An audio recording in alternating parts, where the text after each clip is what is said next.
Well, thank you so much, everybody, for coming to this library program.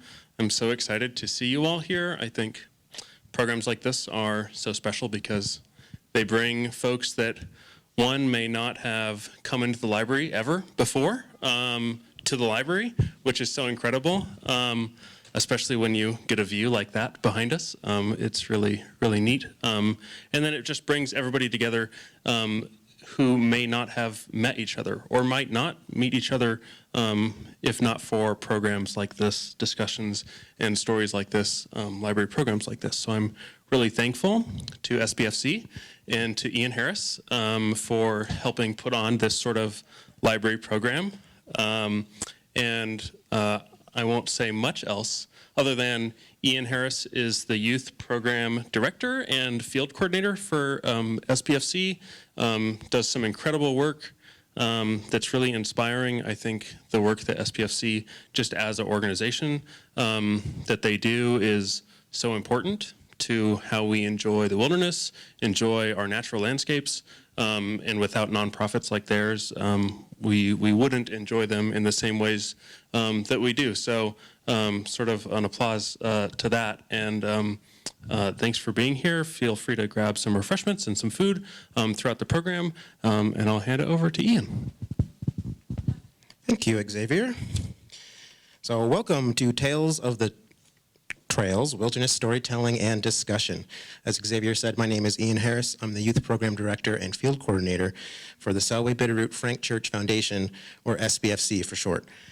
First things first, I want to thank all of you for coming. Your attendance supports Wilderness, supports the library, and supports SBFC. I also want to thank our three phenomenal speakers who graciously volunteered their time this evening. I'm excited to hear the tales and things they have to say. Finally, I want to thank the library for hosting us this evening. You provide an incredible space for partnerships.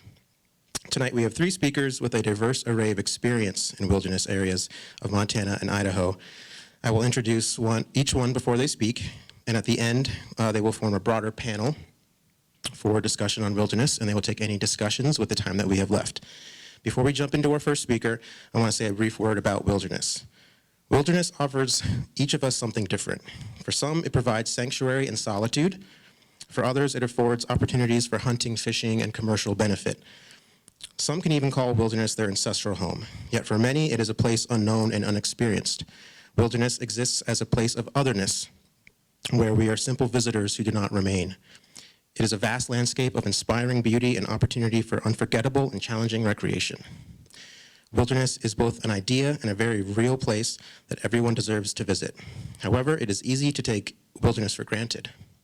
To ensure future generations can enjoy our wilderness spaces, it needs our dedicated commitment, and storytelling is one way, a very crucial and traditional way, to both entertain and communicate knowledge, especially knowledge that could otherwise be lost. Storytelling is a core piece of wilderness culture. Whether you're around a campfire, under the stars, or taking a break on your way up a ridge, telling stories provides us the opportunity to connect to one another, to the landscape, and to share a shared past. This year, we are celebrating the 60th anniversary of the Wilderness Act of 1964. Our hope is that the stories and anecdotes you hear tonight will inspire you to venture into the wilderness.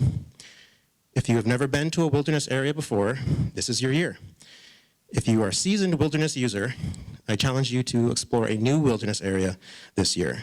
There are over 30 wilderness areas in Montana and Idaho. Finally, I want to introduce the Selway Bitterroot Frank Church Foundation to those who may be unfamiliar. SBFC was founded in 2005, and we partner with the Forest Service and other organizations to provide stewardship for the Selway Bitterroot and Frank Church River of No Return wilderness areas. The complex is 3.6 million acres, which is the largest contiguous wilderness area in the lower 48. This year, we've established a new youth wilderness program to get local teens from rural Montana and Idaho out into the wilderness, often for the first time, and we teach them backcountry skills and ethics and complete stewardship projects on multi-day backpacking trips. If you'd like to know more about SBFC, to donate, or to join a volunteer project, you can visit selwaybitterroot.org. Now, without further ado, I would like to introduce our first speaker. Erica Leister has worked in the woods of Montana and Idaho for 10 years, mostly as a wilderness ranger. She is currently a wilderness ranger in the Stevensville Ranger District on the Bitterroot National Forest. In her off time, she loves to spend time in the woods with her husband and 2 kids, Jet and Cedar. Yeah. Hi, everybody. Super excited to be here. This is when I first came here from Michigan, where I was born and raised. It was 2014, and I started out in MCC having no experience, and it was the 50th anniversary of the Wilderness Act. So it's really cool to be here speaking to all of you about my career in between then and now. I'm going to talk a little bit about one of my more memorable hitches that I've had in the wilderness. And then I'll talk a little bit about an unexpected but really rewarding part of my job. One of my favorite hitches, and definitely one of the more memorable, is full of wildlife encounters, which actually doesn't happen all that often. I think because the Selway is just so big. I don't know, there's many hitches where I saw a squirrel and that was it, you know. So on this hitch, it was a solo hitch, and it was a back-to-back hitch. A hitch is a 9-day stint, typically 9-day stint in the woods, and a back-to-back one was 9 days in, 3 days off somewhere in the backcountry, and then 9 days out. So 21 days, and yeah, it was a lot. And I only did 1 or 2 solo back-to-back hitches. So on this particular one, I was going in over from Lost Horse, if anyone is familiar. And I was going in up over Freeman Peak. I was going to spend my off days at Moose Creek, which is the backcountry ranger station that's 26 plus miles back in the Selway. And then go out East Moose, back to Lost Horse. On my way in, I camped at Indian Lake. And I got to the lake, and it was a beautiful afternoon, and I dropped my pack and I sat down having a snack and some water, and I hear splashing in the lake across from me. So I kind of scan and I look, and I see a bull moose in the lake across from me. But the cool thing is that he was feeding in the lake, and when he put his head down, he was completely submerged underwater. And then when he pulled his head back up, it was just his head coming out of the water and just the water falling off of his antlers back into the water. And it was just so cool. And I sat there watching him for, I don't know, it must have been an hour. I eventually had to get up and start putting up my tent and setting up camp. And he saw me, I saw him, and we just glanced at each other and just had a mutual understanding that we'd stay on our side of the lake. And I think he was there for, a couple hours. And eventually he just sauntered off into the woods. And it was just really special. I was like, man, that's just so cool. You don't hardly see moose, really. And if you do, it's like a fleeting glimpse as they're running away from you. You don't get to hang out with them at a lake for very long, very often. So I was feeling really excited about that. I had my dinner. I went in my tent. And then I hear splashing in the lake again. And I get out of my tent and I look down the shore, and there's a mother and calf moose feeding in the lake down the shore from me. And they were there for maybe a half hour. And I was like, my luck is just so great, seeing all these moose here. It's just crawling with moose. So, I slept great. Next morning, I get out of my tent and I go into the woods to do my business as you do. And I hear like something coming up behind me, and I look over, and probably 20 feet away is another cow moose. And I just look at her, and we're making eye contact, and I'm just like, I'm in a really, really vulnerable spot. Can we just not do this right now? Can you just turn around and walk away? And she did. She just like huffed at me and walked away. I was like, man, there's so many moose. And then, so I carried on my way. I was like, all right, I'm leaving the moose area. There's no way I'll see anymore. And I go up over Freeman Peak, and I'm going to go down to Papoose Lake and stay there for the night. And I know that area has burned, but typically alpine lakes, there's some patches of green left over. Well, there was no patches of green left at Papoose Lake. So the only place that didn't have a dead tree hanging over that I could set up my tent was directly on a game trail right next to the lake. Not ideal. But it is what it is. So it was late in the day. I set up my tent, And I just crawl in, and I was reading my book before I fall asleep, and I hear the splashing again. And I look out, and I can't see the moose, but I know it's the moose because it's a moose because it's the rhythmic dunking their head in the water. It's quiet for a minute. They pull their head out of the water. All the water falls off back into the lake, and then it's just rhythmic like that over and over. And I just fell asleep to that sound. I was like, man, that's just so cool to like listen to that as I'm falling asleep. A little while later, I don't know how long it was, I woke up to the vibration of hoof beats walking up to me. And my eyes shoot open because I'm keenly aware that I'm laying on a game trail with like 2 millimeters of fabric between me and the moose. And I am laying there trying to figure out what to do, and I can hear it sniffing me and like trying to figure out what I am. Like, why is there this boulder in my game trail? And yeah, I can hear it sniffing me, and I'm like, I don't know what to do. So I'm just kind of laying there trying to think. And I move my toe, just like barely move it. And it was enough sound that it spooks this moose, and it jumps, and it crashes into the lake and swims away to the other side and runs away. And that's such a jarring sound in the middle of the night in the wilderness. And my heart was racing. And it took me a long time to fall back asleep. And I was like, man, should I move my tent? Like, I don't know. It took forever to go back to sleep after that. So I continue on my way. The rest of the first 9 days were pretty uneventful, except for just, the beautiful scenery. And I go down into Moose Creek to have my off time. And Moose Creek is a really special place. I'm sure some of you have been there, and it is like no other. And at this time in my off time there, I got to spend time with Connie Saylor Johnson, who is a legend in the Selway. And she was this amazing woman who was a school teacher in Iowa and came out to Idaho to the Selway on vacation and fell in love with the place and asked for a job.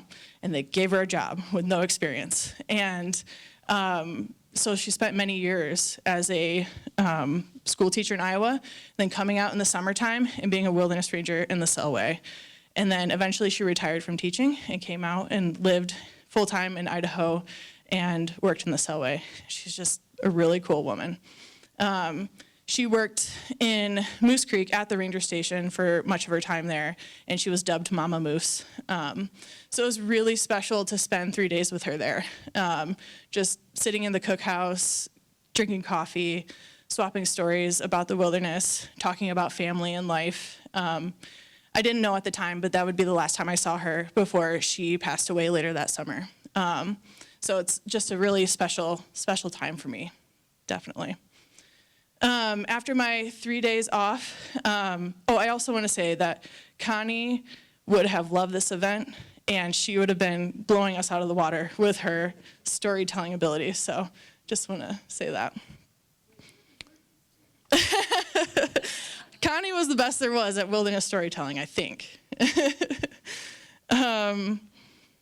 So I continue on my journey. I go out East Moose, and pretty uneventful, other than it's like you're walking through Fern Gully. It's just old growth cedar trees and ferns, and it's just a beautiful hike. On my last night, I was staying pretty close to Moose Lake, and in that afternoon as I was hiking, I just felt sort of a change in the energy. I can't really explain what it was other than I felt on edge, and I couldn't really put my finger on it, and I didn't feel that way the other 20 days of the hitch, So I set up my tent, and I crawl in, and I'm reading my book, and I hear wolves howling. And I just put my book down, and I start listening. And what I realize is there's one wolf on one side of the canyon, and then the pack of wolves on the other side. And they're howling back and forth at each other. And then you can hear them moving closer together. And eventually, you could hear them, rejoin, and it was just like this joyous grand finale howl, and then it was silent again. And it was just really cool, very quintessential wilderness to hear wolves howling in your tent. And that was just the best cherry on top for that hitch. It was just something, a hitch I'll never forget, that's for sure.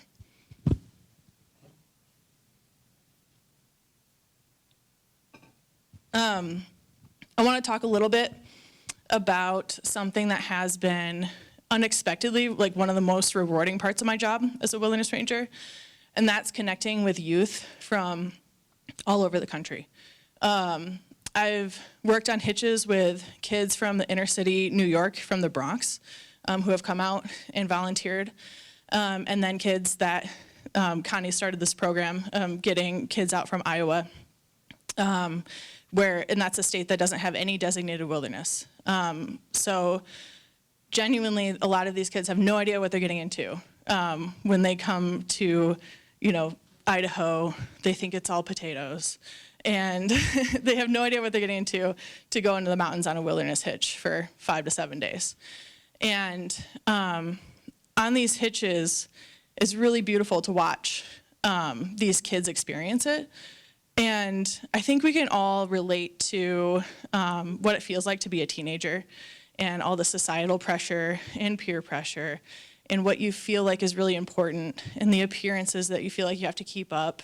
And especially now, like the connection to social media and the constant internet connection. And it's just a hard time, as a person to be a teenager. And it's really cool to watch that the first day or two, they have, the front that they're putting up and the facade of, trying to be cool, trying not to look silly, trying something new. And you can tell it's a lot of energy to keep it up. And then by day 3 or 4, they're just too tired to keep it up anymore. And you just see who they are. You see who they are for who they are. And it just sort of melts away. And then they make all these unlikely bonds and unlikely friendships within their group.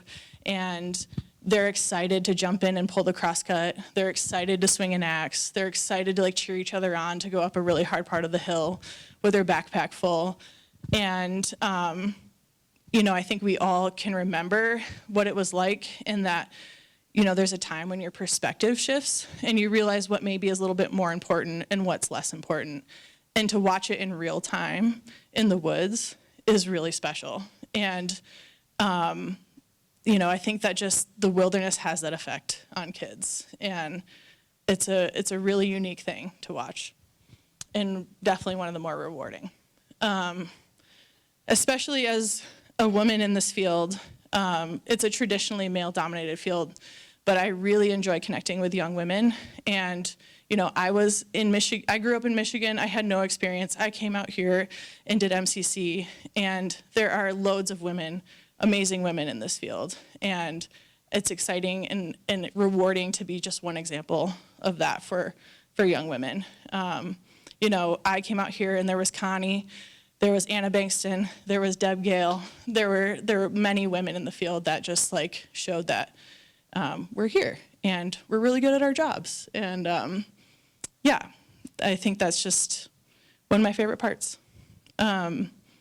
So yeah, I think that's it. That's all I have, but wanted to thank you guys, and I hope to see some of you on the trail, and excited to hear what questions you might have later.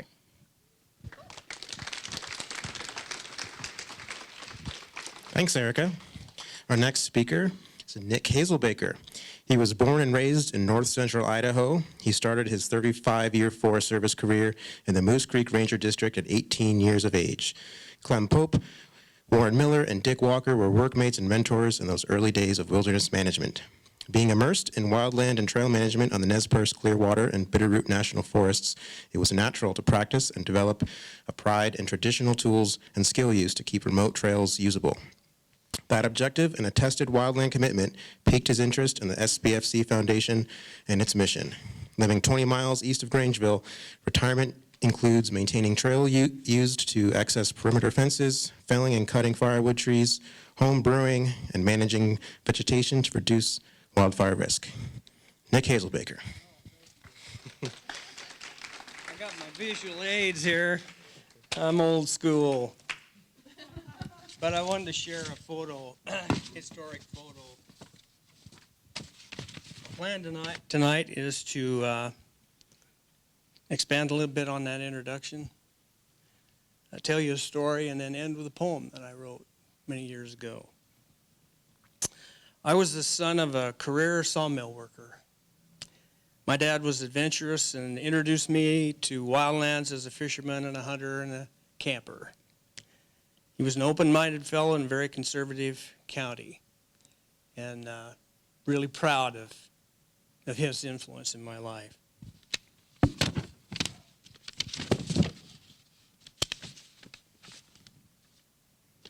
He always encouraged me to work with the forest. The Selway Bitterroot was established by law in 1964. So in 1970, when I went to Moose Creek, the forest was really in the infancy of backpack trail maintenance. I was initially trained by Emil and Penny Keck. Some of you may have heard that name, like everybody who worked at Moose Creek. I was at Moose Creek for a bit over 4 seasons. I actually quit the last year and went back to the life outside because at 20 years of age, I was sort of struggling with a lot of things that kids do, and I needed to go elsewhere to find myself. So the next year, I joined the Slate Creek Hot Shot crew, and we did 2 seasons of fires, interregional fire crew. But the second year, we didn't have many fires, and I really missed the mountains. So I went to Red River Ranger District on the Nez Perce Forest and put in an application. And sure enough, a couple weeks later, I got hired. And I was hired as a fire crew foreman, but the next year I went to work for the district engineer, and at that time districts had engineers. And so I did a lot of road work, cleaned a lot of open tops, put open tops in, cut out roads, and did a couple of trail hitches. And it really, after that, the next season I see as my real commitment to the backcountry and the perpetuation of traditional skills and what I consider professional trail management. At Red River in 1977, there were few tools and gear, no real place to store that stuff, no pack string, no explosives, there was a good magazine, but no explosives, no maintenance rotation in place. So I became a blaster. I bought mules and horses. I learned to pack and live with them. We moved the barn into place. We produced a trail system rotational schedule. We had crews, force account crews we called them, hired by the forest. We did maintenance and construction contracts. And we did the first trail inventories, which we used for hitch planning. And really established Red River as a district that prioritized trail work. I was at Red River for 20 years. Both the Gospel Hump and the Frank Church River No Return were designated legal wilderness during my tenure there at Red River, and were part of the areas where we did trail work. In 1998, the forest decided to consolidate districts and planned to close the log ranger station at Red River and move operations to Elk City. Red River Ranger Station was a log building with very historic, several log buildings there. The guy that built them lived right down the road. And it was right on the road, so for public contact, it was a really great place. People were going into the backcountry, the Salmon River, or to Dixie, or out the Montana Road, and they could pull right by the ranger station and get current information. I thought that was an excellent way to do business. But consolidation sounded like a really stupid idea to me. So I went looking for work elsewhere. And I was lucky to find an opening on the Bitterroot. And I moved to that awesome valley. They had a real professional organization in wilderness management and trails, and I spent the last 12 years of my career at West Fork doing the forest-wide trail management program until 2010.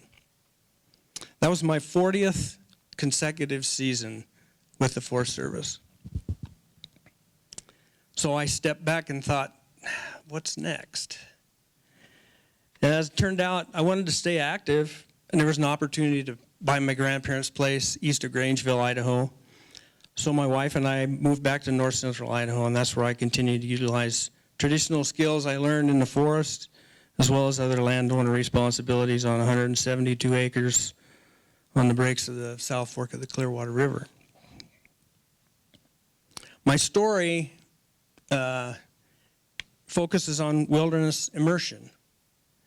One of the other trail organizations that I work with is doing their second trail immersion project this year. They spend 3 weeks at a time, one resupply. And so in 1972, when we started our immersion, that's the 8th anniversary of the Wilderness Act. This year is the 60th. So after our spring hitches that year, when I worked up the river from Moose Creek, my partner and I, who I'd never met before, we made up 6 big gunny sacks of food. There was a lot of freeze-dried in those big gunny sacks. There was always a 2-pound brick of cheese and a couple of salamis and a bunch of homemade granola, and we set them in the commissary and stored them there. That was our resupply. As we moved along our trail swing, we actually basically had 2.5 months worth of food set up there. So along with the mail and any care package you might get was loaded on a mule, and the boss or the packer came out and found us for a resupply and to give us feedback. We carried a Type 17 radio, which is really about as heavy as a brick. We split it up. One of us took the battery, one of us took the radio. So we could check in best we could, and that way they'd kind of know where we'd be when they came out with our resupply. We were in the southwest portion of the Selway Bitterroot, south of the Selway River, south of Moose Creek, bounded on the south by the Red River Ranger District, which is a long ways out there from anywhere. We worked 10-day hitches with 4 days off, and we just took our days off out where we were. We washed our clothes and our bodies in the creek when we had one. So some camps were occupied for days, while others, like a snowbank, served a more temporary place to work from. We used to fly instead of a tent in those days. I don't know for sure. Remember, it was the infancy of trail maintenance and backpack trail maintenance. I think we were trying to go light. But to get away from mosquitoes, you just had to crawl inside your sleeping bag and stay there until it cooled off enough that you could put your head back out. The letters we got, we read until they fell apart. And those packs were so heavy after a resupply. We never hung our food. We just left our pack leaned up against a rock or a tree there by the fly. Very unlike today, when hanging food is common, so that we don't bait wilderness inhabitants with people food. Back then, it was a kind of a different time. We never heard of wolf owl then either. We had one rendezvous with the boss and the Mary Mary Trail crew on Long Prairie Creek. Now, that photo that I gave you is a photo that was taken during that little rendezvous we had. One of the girls had a thing for my boss, Clem, and they had to have been in the vicinity of where we were, so we met up and had our days off together. It was a unique and fleeting chance to share it with somebody. That was 1972. And we did have one pack string come through. They were going on a fishing trip to a lake in the area. And as they passed by, one of the folks that was ahead of the mules riding stopped her horse. It was a classmate of mine from Grangeville who I hadn't seen for a couple years. And she said, where's this? She said, Nick, have you seen yourself? And I said, well, no, we don't. We're just out here backpacking and working. She said, you are so dirty. I don't think we used all 6 of those sacks, but we were immersed for a month and a half before we got called off to go on our first fire, which was just the 2 of us out somewhere on some point. So we were still pretty well immersed. My trail partner from that year did not return. Now some volunteers consider immersion 3 weeks out in the mountains. We didn't use that term. We just did our trail hitches and did our best to survive and deal with each other and challenges that we faced daily as we finished our work route. I am amazed at what we did when we were 20 years of age in those days. But some of those folks that I met at Moose Creek and West Fork and Red River, lifelong friends, and have made me into who I am today.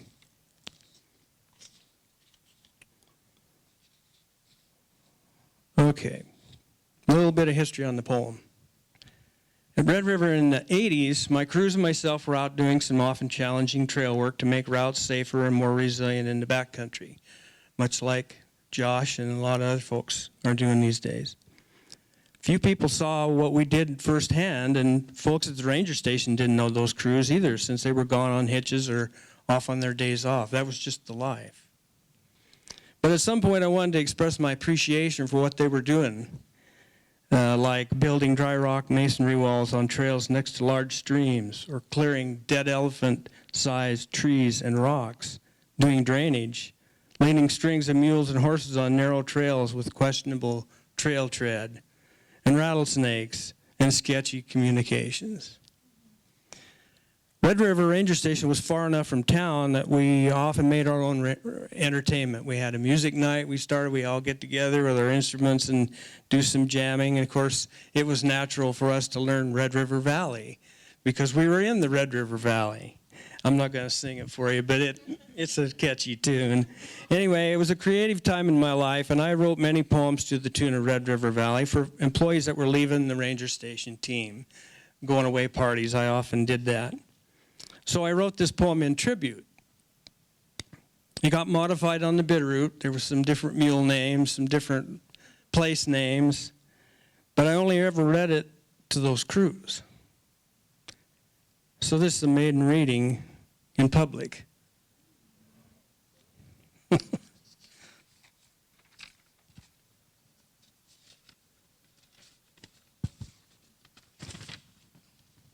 got too much paper here.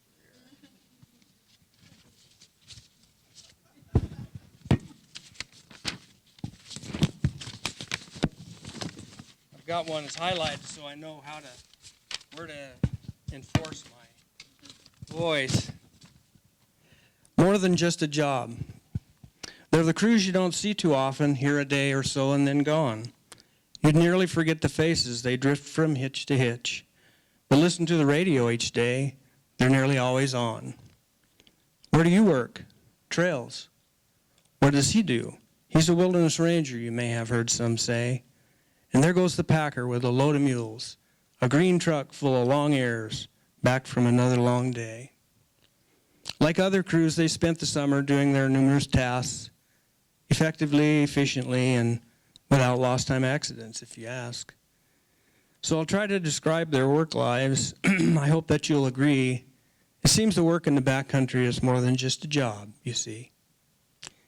They always start on the days off, pack the pack, buy food, sharpen the knife, find that good book that's been lost, and grease boots, often into the night. Take care of bills, pets, and obligations. Many chores will have to wait. Because tomorrow you check out of the life outside and leave the normal rat race. I think the hardest part is knowing you have to leave loved ones alone. To miss a barbecue, a movie, or a warm hug is part of the job, but not of many that I've known. They need to get their possibles for work and self and crew. 8 days. No store, visitors, or telephone, in case you forgot your chew. Then off to the mountains, a long drive most times, on roads that make some faint, with a truck that takes all the width space, and tourists that drive without constraint. Just the time it takes to get there, sometimes exposure to wrecks is extreme. To see the trailhead before you, the end of another bad dream. When you live and work outdoors, the weather affects every hitch. What you've packed for survival makes you either poor or rich. If it's dry, there's room for treats. If it snows, your list of extras can't be wrong. But when you make up your mind to go, the decisions last 8 days long. These crews have lived in all weather. They know how to prepare. They must. You'll see them wearing wool, felt, and Gore-Tex, the items they've learned to trust. And the work priorities don't change none. You're still expected to produce. Keep smiling at the hunters riding by. Being wet is not an excuse. Consider that they slept in a tent you can't stand up in and had to get out in the rain to pee. dress in a space like under this table here. Well, we don't have one, but under this table here, go out with a flashlight and get behind a tree. Your feet are only dry because your sleeping bag's not too wet. And try to save one pair of dry socks because your tennies are as wet as they can get. Skippy, Billy, and Nick. Hot Lips, Reba, Lightning Bug, Rosie, Calvin, Thumper, Magruder, Licorice,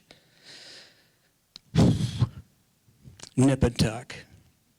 Each name brings up an equine image, each face a personality all its own. 1,000 miles of rocky, steep trails with 80 pounds a side, and with little for complaints, sometimes with sore joints, tired muscles, or short rations, nonetheless willing to help you arrive. A truck ride up the East Fork or over on the Selway side, and with little for complaints, as long as you turn them loose to roll and get dirt on their sides.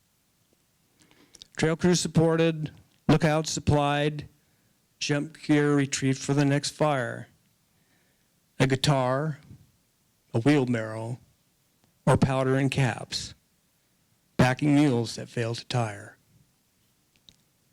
6 months of working amongst a crew that could kick, bite, or mash a man. No accidents, it's a matter of treatment. No more comment, that's the plan. There's a strange commitment with these crews, not much glory to be earned. Belief in the value of wildness. A sense of right and law. Or just solitude they seem to yearn. The newness of bends in the trail, the excitement of seeing wildlife, the need to be a bit lonely, things that don't require much hype. Not your looks or what jobs you can shirk, but a willingness to learn how traditional skills work. To be engulfed in wild country, to meet the challenges to live, it's a special bond between heart and land, and hitch after hitch you return. I've seen so many faces and names pass through, the list would take way too long. We're bonded by honor and teamwork.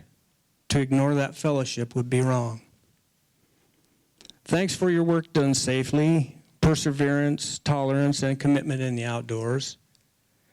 Even though I can't give you a raise next year, we're glad those tracks out there are yours. We're lucky to be able to go out like this. It's a better way than to rob. But for the thoughts I've noted above today, this life seems more than just a job. Thank you.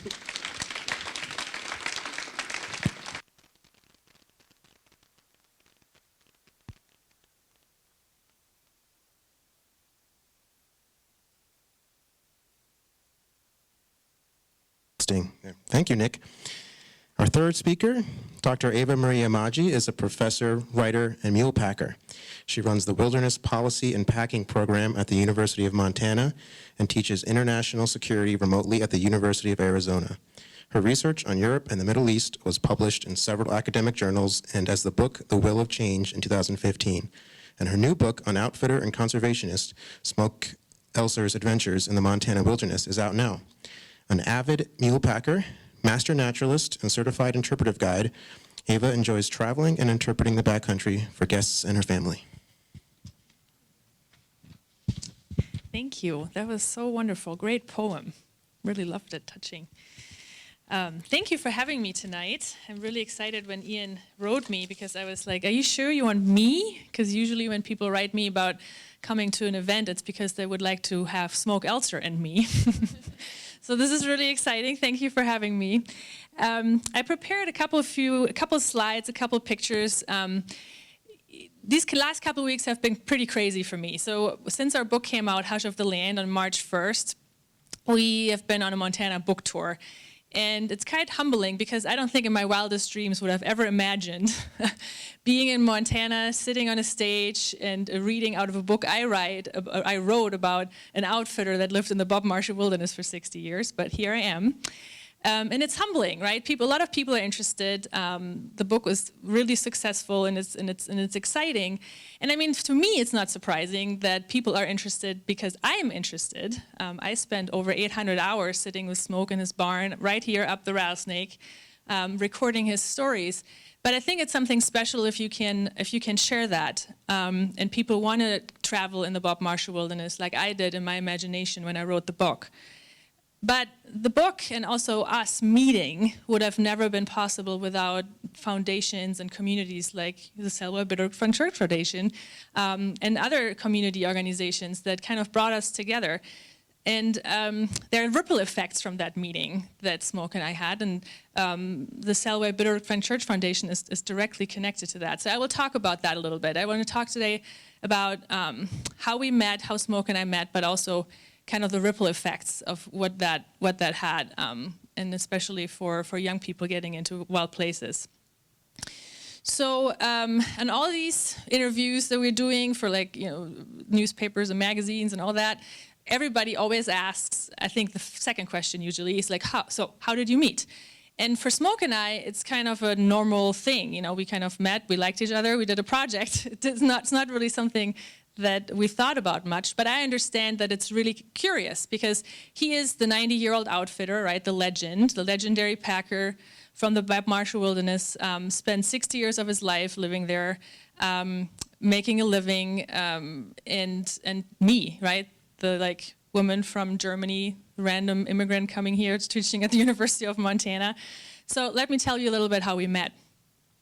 So for those of you who maybe don't know Smoke, I think everybody probably does, he spent 60 years of his life bringing people from all walks of life into the Bob Marshall Wilderness, also into the Selway Bitterroot, but mainly in the Bob Marshall.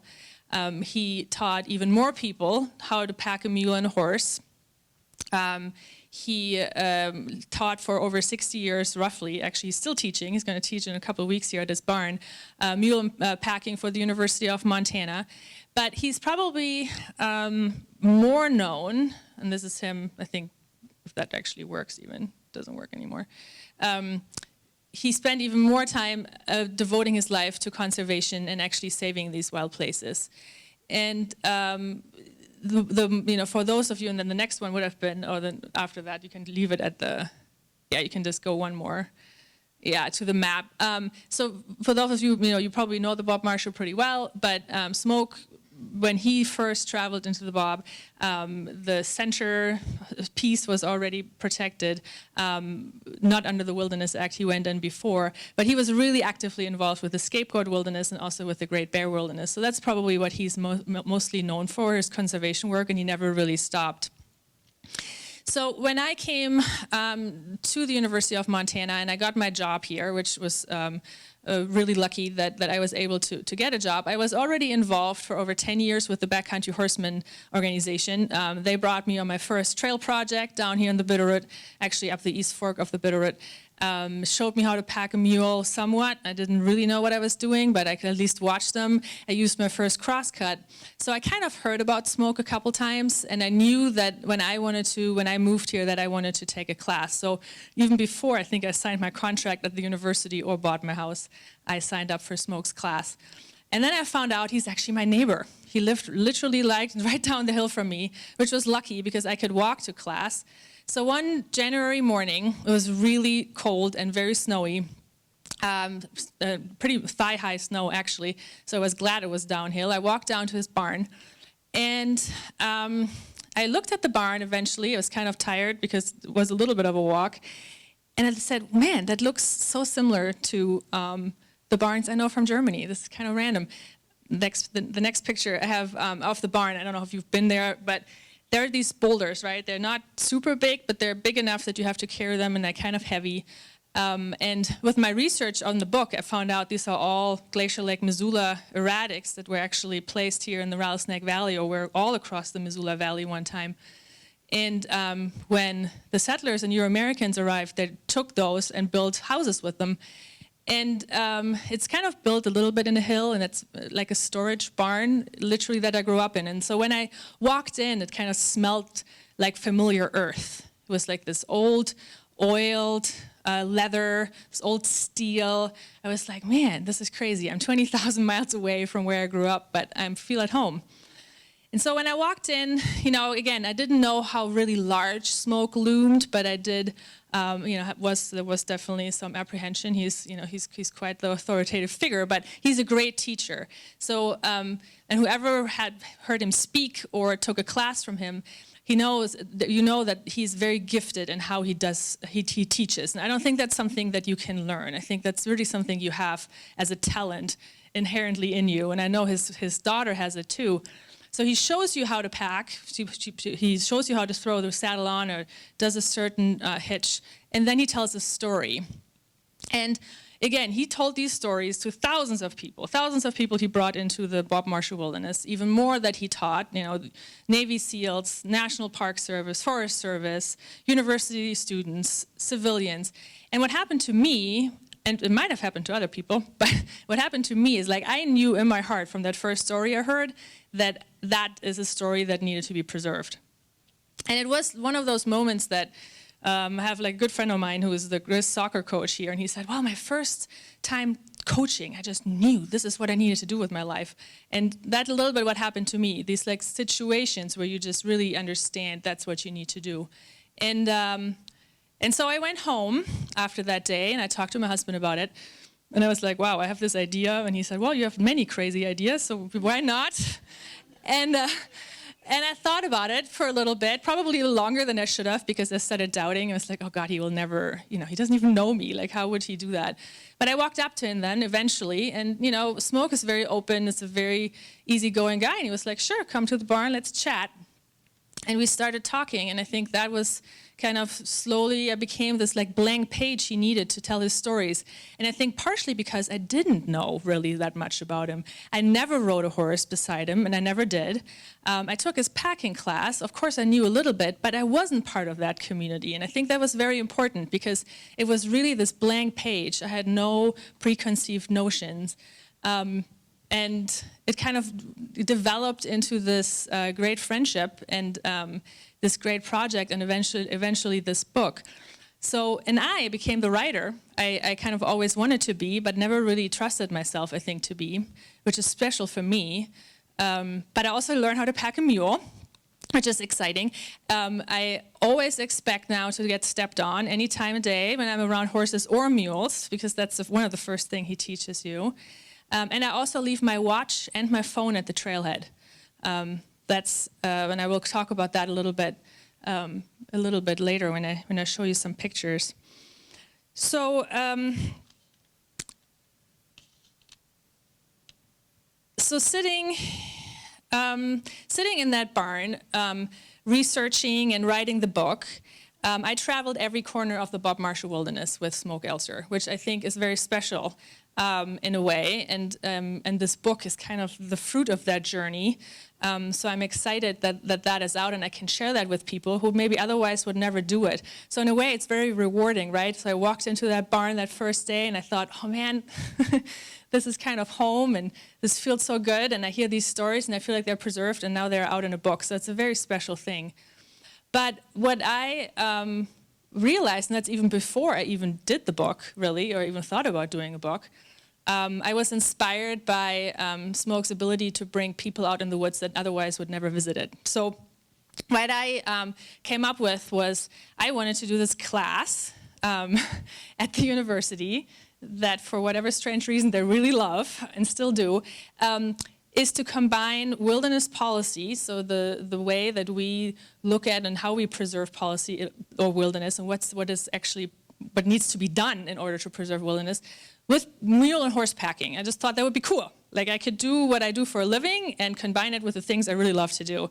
And so that's what we started 4 years ago, or 5 years ago now. And so it's a 3-week class at Smoke's barn. where I have different people come in, talk about tribal use of wilderness. Somebody from the Sailor Scrutiny College comes down, fire and wilderness, grizzly bears and wilderness. Every year I have like a little bit different topics. And I have students that are curious enough to show up and kind of throw themselves into this very interesting situation where you hear a lecture in the morning and then you learn how to pack a mule in the afternoon.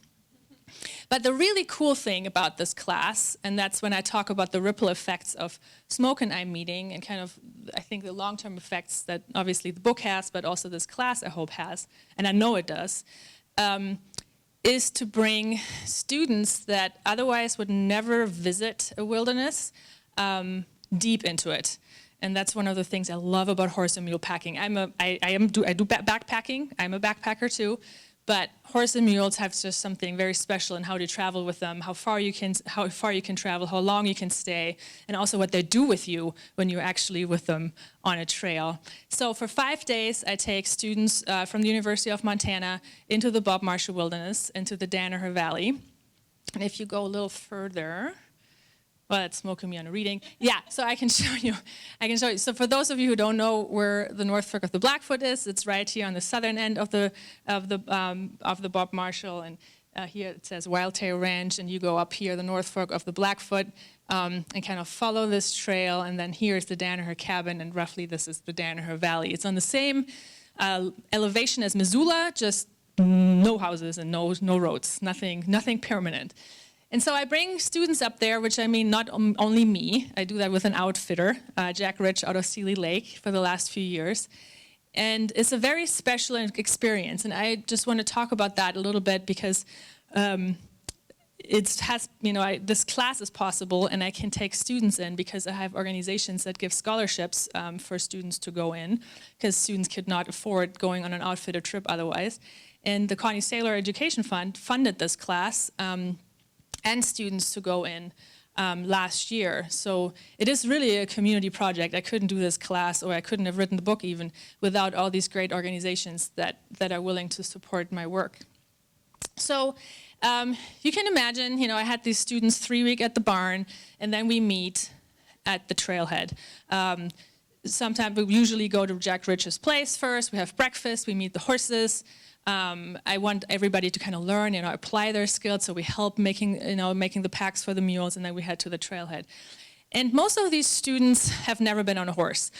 By then, most of the time, they understand that there's actually going to be horseback riding involved. I did have a student once that said, 3 weeks into the class, like, "Oh, we're not going on a backpacking trip?" And I said, "What did you do the last 3 weeks? We were like packing mules." No, you're actually going on a horse. You're actually going to ride in. And I think that's the moment where when we kind of meet at that trailhead, things get a little bit nervous, because it's a beautiful trailhead, and you can already see the mountains in the back. And I think most students are thinking, okay, what the heck have I actually signed up for? Because I've never been on a horse, and now I'm going to travel, and they know, I tell them exactly how long we're traveling and how far. I know I'm going to travel 8 miles. It's really good that most of them have never been up the North Fork of the Blackfoot, because that's a kind of an interesting ride for somebody who has never been on a horse. But I picked that on purpose for multiple reasons, and I will talk about this in a little bit for cultural and human use reasons, but also because that piece of the Bob Marshall Wilderness in the South really needs 100% of your commitment. If you're new ride in, you need to be there and you need to let go, especially if you're sitting on a horse, because there's this big, and you can go one more over, there's this big valley that was used, when smoke traveled through it for the first time, was full of trees, has been burned over multiple times. But it's beautiful, right? You have this big sky over you if it's nice weather, this roaring river down from you, but there's a pretty good drop-off. This drop-off doesn't look too steep, but if you just go just a little bit further, it's a pretty good scree field. And I always look on the other side, actually, of the of the valley, because there's the old trail that Smoke used to travel on. And I know that you can even see all the avalanches that went down there. And I'm like, oh my God, I'm so glad we're not on that trail. So what I do, I always ride in the front on this section, because I know this is going to be scary for students. And I want them to experience this without the security or safety of their thinking I could help them out there. Because what they need to do in that moment is they need to just let go and need to trust that horse. And that is in the first mile or two after leaving the trailhead. And it's beautiful to see because usually they have to write daily journals. That's one of my favorite assignments. So I can kind of see how that develops, right? The first day they're thinking, what the heck were we doing? I was so scared. I had to close my eyes. Like I thought I would die. And, and that's a kind of an intense feeling there for them. And there's no phone, right? I usually, as I said, I collect the phones. I encourage everybody to leave the phones. I don't necessarily take them away, but I like, okay, leave that phone there, leave the watch there, and just really, really relinquish. Anyway, so we travel up that trail, and we cross a bridge. It's called Smoke's Bridge. It has nothing to do with smoke ulcer. It's somebody completely different. And I tell them if we can stop, I can tell them the story of the man who once lived there. Because this entire way, traveling up to the North Fork and going to the Danaher is a hugely long-term human trail that has been used for hundreds of thousands of years, as long as humans roam the continent. It's river grade, so Euro-Americans had planned to put up a trail, a railway up there, a railroad. There was also people that actually Smoke brought in to maybe build up a dam that didn't end up happening. So there's lots of human access, lots of human travels, and before them the Salish traveled up there. Salish Kootenai and also Blackfeet traveled up the Blackfoot to fish up there. Anyway, so I tell them a little bit about the history of going up, and I show them some wildflowers, and they're like, oh yeah, that's interesting, and remind them maybe of some of the fire stories we talked about in the class, and so we can look at some of the trees that had burned and reburned and see the grasses, and then slowly they kind of start connecting, and they slowly started, but it usually doesn't happen the first day, because the first day they're just hurting. So after 7 or 8 miles, we make our camp, and a little bit beyond the North Fork cabin, and and then people start setting up their tents, and they're just a little bit trying to organize themselves, and they pet the horses, and they're but they kind of want to find their space and where they're going to sleep and kind of get situated. And then we gather around the campfire, and that's usually the first time where I feel like they have some sort of a sense of arrival. They sit there and they look over the valley, and they get a full plate of food.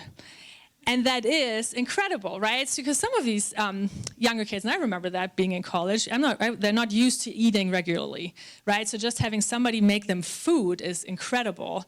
And the fact of just sitting there and you get food is, they actually kind of settle down. And I understand what Smoke was always talking about, right? So he took care of the place where they would camp. He took care of his guests, not only the horses, but also of cooking for them. And this process of cooking for them and actually caring for them is extremely important. And I think that's kind of the first moments when we really kind of sit down and I can see them have a little bit of a sense of arrival. And for the next couple days, that kind of continues. And every day we have a little bit more of that sense of arrival. And I feel like with every meal, that's what we do. And you think outfitted trips, that's so ridiculous. Why can't we just not hike in with a backpack and do all that? And that's great. And I think that has all good reasons, and you can definitely do that. But just the fact of not having to worry about that already gives you kind of the freedom of actually settling in. And so for the 5 days we only have, it's really handy to have, and I really like it. I like the dessert too. But anyway, so by the time we get up to the Danaher, and that's usually we do that in 2 days, we have a bunch of time to spend. I always talk about the history of the Danaher, the homesteading history, a little bit of the history that I learned from the Salish Kootenai about how they used that area, and kind of really to get that cultural identity in there. Because I think what is important is that we don't only see ourselves separated from wilderness, but we see us actually as part of it, because we have always been part. And just because we are more used to having a more destructive relationship, right? Build roads or build railroads or build a dam or use it for its natural resources. I think that's a misleading relationship, right? Because we can also have a positive relationship with it, and we're part of it, and we're not separated from it. And I think a good way to teach that, and that's completely out of Smoke Elser's playbook, I've 100% copied it, is he liked to sit his guests alone by a tree. and let them just think for a little bit. And that usually is good after like 2 or 3 days, and I noticed that with my students too. So we ride up the valley, usually in the Danaher, a little bit around, and I find this little meadow, and we tie up the horses, and I say, okay, now, and I already prepared them for this, but they're still kind of surprised I'm actually doing it. Said, okay, everybody here, you find a spot, but you have to sit by yourself for a full hour, 45 minutes, and just do whatever you want to do there. I don't care, but just sit there for a moment. Maybe write something down. They have their journals, and just take it in. Like take in and sit by yourself. And that can be very scary for a lot of them, because it is, there's no phone. You cannot like flip through, what's going on Instagram today. You don't have a book. You can't really like distract yourself. You're just sitting there. But after a while, and I kind of check on them, I kind of walk around. I usually take a nap, and then I go walk around. I can see some of them are sleeping, and that's fine. You can sleep. That's okay. And then others are just really just sitting there and taking it in. And I think that is usually the moment, and I see that from the journals too, that has the biggest impact, to just be out there by yourself. It's the simplest thing, but sit out there by yourself, not talking to anybody and just reflecting on it. And that is usually when that big switch happens.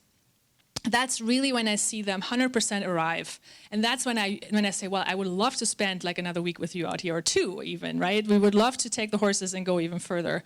Because I think that is really the moment when they arrive in wilderness, and when they really start to appreciate or like smell and get all their senses going. And then we have the most wonderful campfire discussions that we can have, really. And then sometimes things also happen, like the very first year we went in, on my very first trip into the Danaher, we had somebody from Arlee as a student, and he was actually on a fire crew, wildland fire crew, and he was giving a talk about prescribing burns in wilderness. Interesting topic in and of itself. And sure enough, right before, it's almost ridiculous to think about, but these stories happen in the backcountry.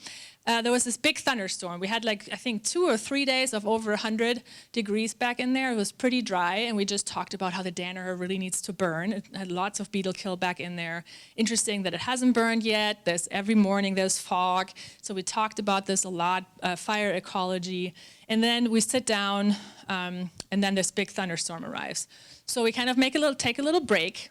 And then he starts giving his talk about and then that's the next picture.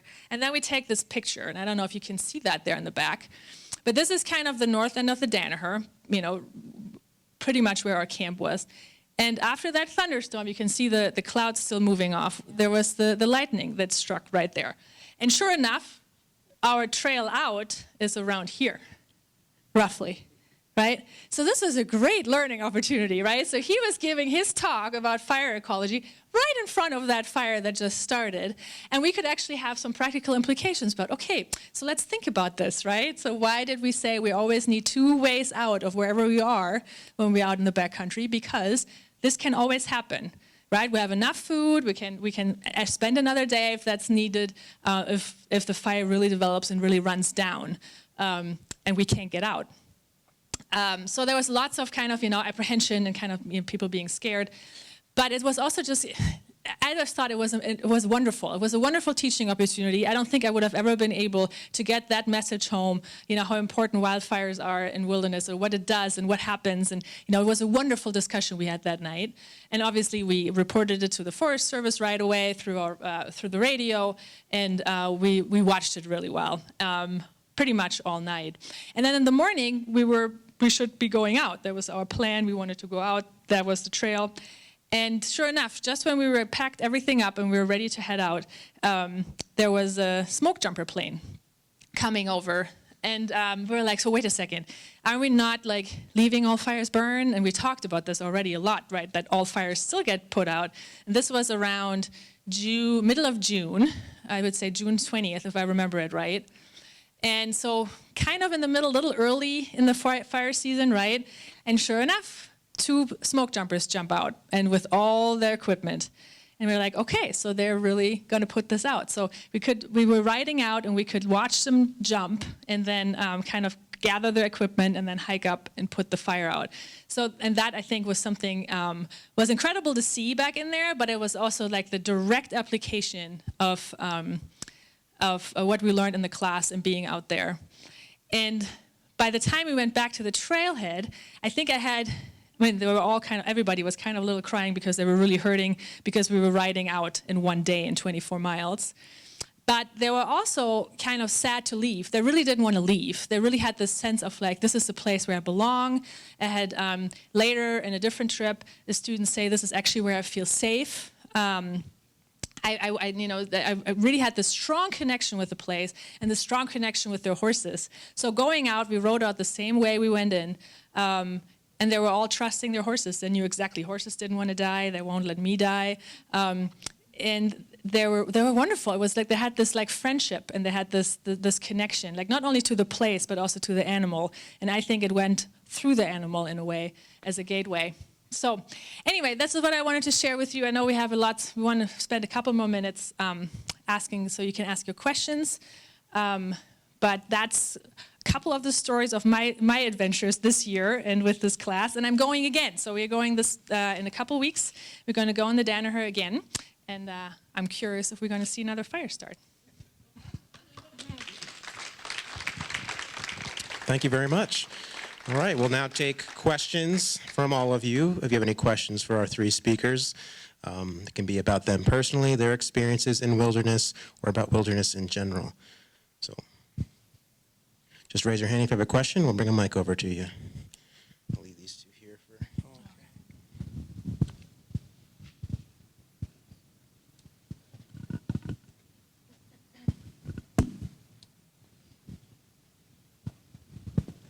What's the most bizarre thing you've seen out in the backcountry?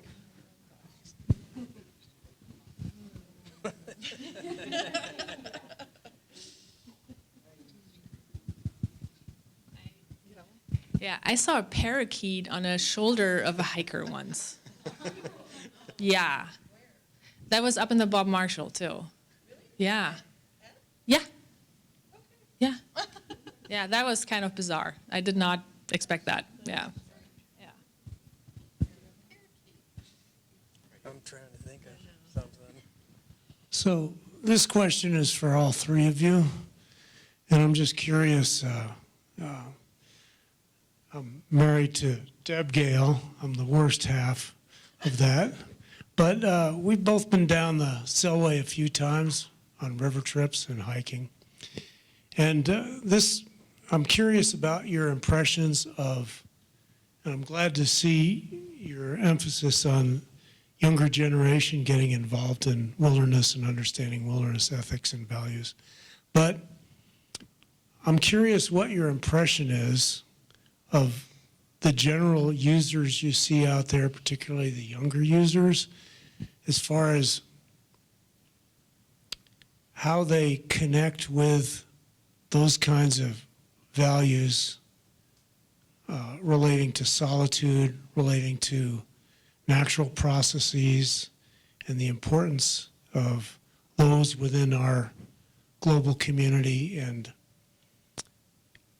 one of the impressions that I've had, and I don't think this is unique to river runners, but one of my concerns is that it seems like we've run across too many younger folks who look at the great wild out there as just an outdoor theme park, and that it doesn't go much deeper than that. I'm glad to hear you say that those 5 days that you spent with those young people up inside the Bob, got deeper than that. But that's my impression, and I hope that's not the dominant viewpoint that a lot of younger people have when they go out there. Is they're just looking for a thrill of some type, that they want to get deeper into the experience and internalize that, and make that part of their just general appreciation of the wild places.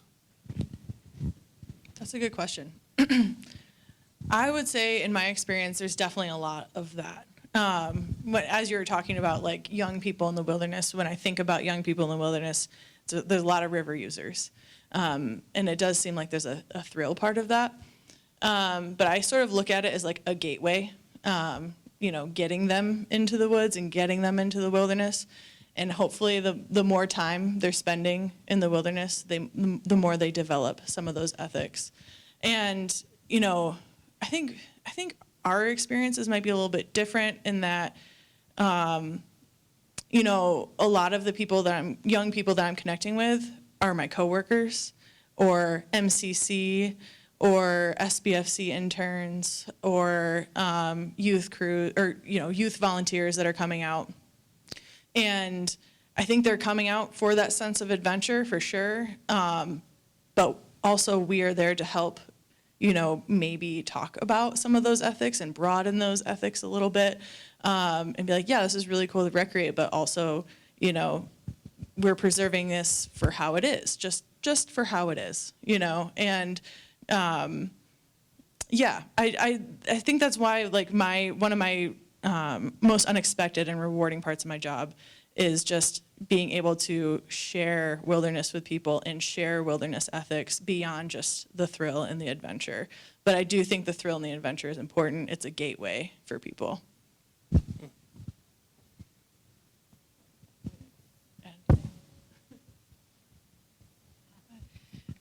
Yeah, I would agree. I think in my experiences, didn't you go in with a sense of adventure your first time?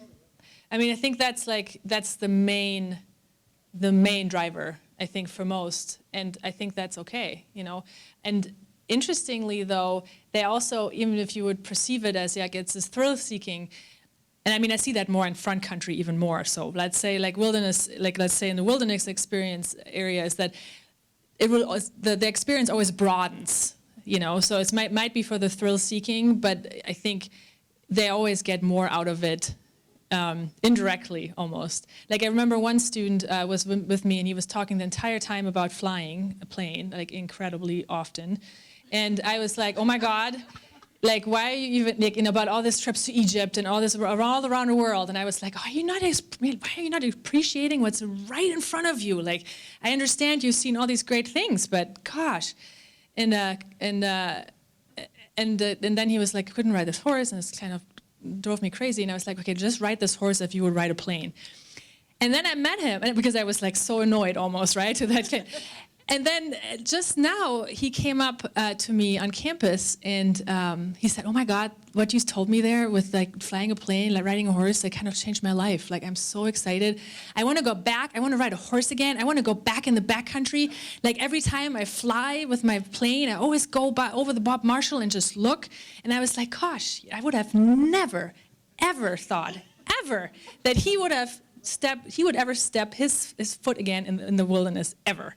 And I'm so thankful that he taught me that. I really did. I'm so glad he came up to me. And I think that's kind of, but maybe in that moment, it looks like, oh, it's thrill-seeking and they're littering and they're not, obviously, that's a problem with river users often. Obviously, I don't want them to litter, but I think there's much more that can come out of it. And that is unexpected, maybe even for them, because I don't think he expected that to happen. Yeah. I think mentorship's really an important thing, and I think that's part of the reason I mentioned my dad in my intro, because I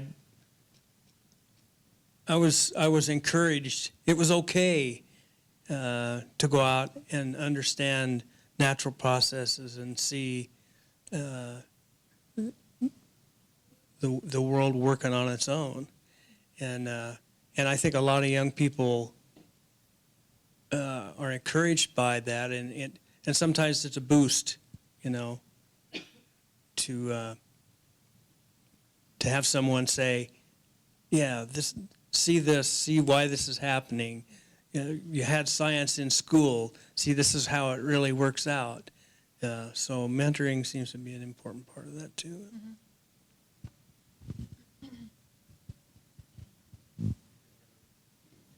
Any other questions?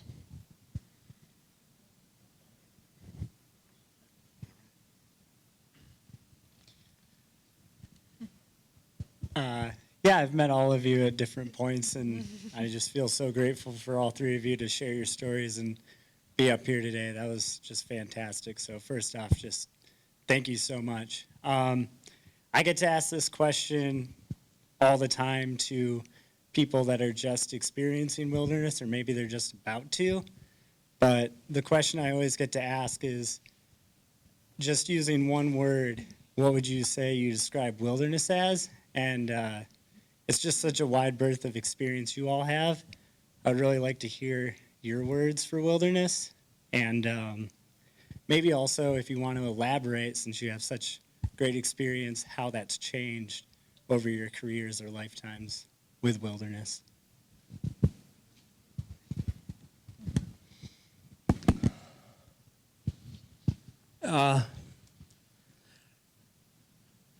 One word is slow.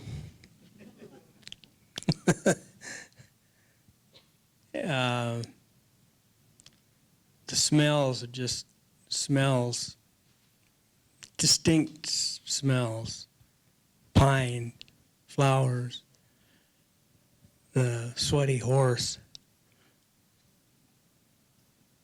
And I think I'm on the outside more now. I've been retired for 14 years.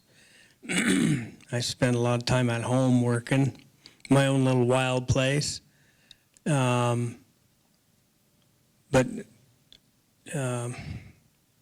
I'm discouraged in some ways, and hope that our managers stay focused on the law. And that's kind of a change for me, where I'm not actually on the ground as much in the backcountry. That's such a hard question. It seems like it should be so easy, but there's so many words for it. I think when I first started, I would say untrammeled, and I still say untrammeled, but there's a lot more nuance to it.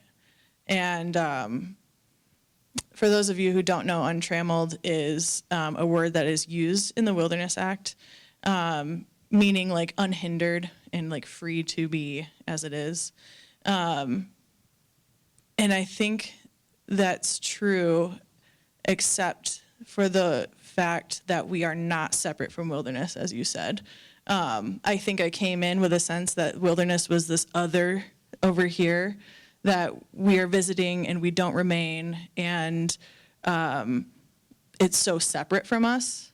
And I think over my years, I've realized it is much more a part of us than we have given it credit for. And we are much more a part of it and have always been a part of it. And I think that's given me a deeper connection to wilderness. And I guess maybe my word now might be connection.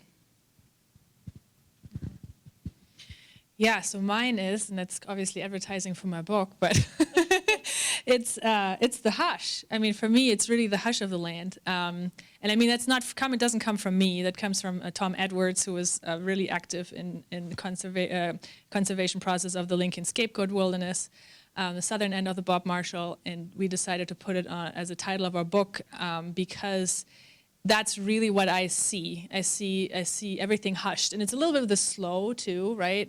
But it's like everything gets quiet, and I don't think that really changed for me over the years, and I don't have as much experience, I think, in the long run like you two have. But I do think that does it every single time I cross the wilderness boundary. I'm hushed, and I think that's what happens with others too. Any other questions? I've got one. So we are very fortunate to live near so many wilderness areas, some of the biggest wilderness areas, but that's not the case for many people. Some people live hundreds, if not a couple thousand miles away from wilderness. And they might not ever visit it in their lifetimes. So what importance does wilderness have for people that might not ever visit it?